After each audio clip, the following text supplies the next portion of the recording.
Before most people have woken up in the morning, Lorcan Redmond is out training. Lorcan is a triathlete, an age group world record holder for running the 1500 metres on track, and he has a hearing impairment. So I was born with a mild hearing impairment, so I've had it all my life, and I don't really know what it'd be like without it. The only big thing is on a start line. I'll be the one standing on the start line ready to go, and the starter will be 30 metres away, and it'll be a little horn or whatever, and I'm like, oh look, I'm hearing impaired, can you come down here? And either rules might say no, he can't move, and I'll be I'll have to wait for everyone to go and then follow him. Yeah, I guess in a way it helps because I don't need to listen to everyone, so yeah, it's got some positives. In 2016, we saw the 16th edition of the Paralympics take place in Rio, where athletes with physical and intellectual disabilities, as well as athletes with vision impairment,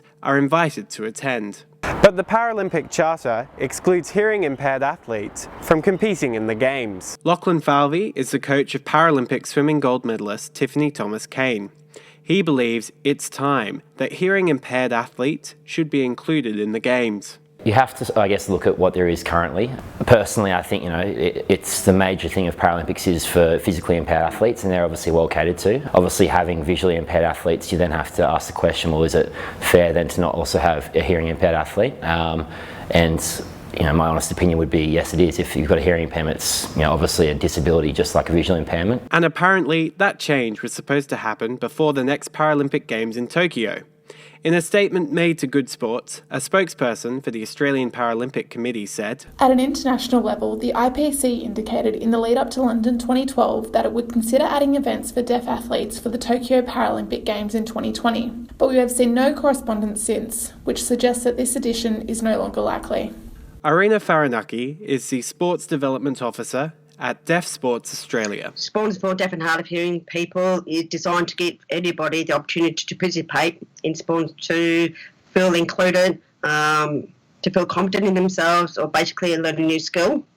And it's also an opportunity for deaf and hard of hearing people to get involved with teams and to meet new friends along the way. She's another voice in the battle for hearing-impaired athletes' inclusion in the Paralympic Games. The Deaflympic has always been a standalone event since 1924, and it's been going on for every 4 years. And the Paralympics actually didn't start till about 1960s. The Deaflympics, while it's a great event, it's just that I've noticed that the Deaflympics struggle to get sponsorship, struggle to get the exposure they need. So by the Deaflympic completing the Paralympics, it will give them extra exposure and more opportunities for deaf athletes to perhaps get funding. But even if the Paralympics became an option for Lorcan, it wouldn't be an offer that he's willing to accept. For sure, I don't think it'd be fair trying to be a Paralympian with my level of hearing. Olympic gold, that's the peak, and I guess we'll shoot for the peak and see where that ends up. Jack Begbie, reporting for Good Sports.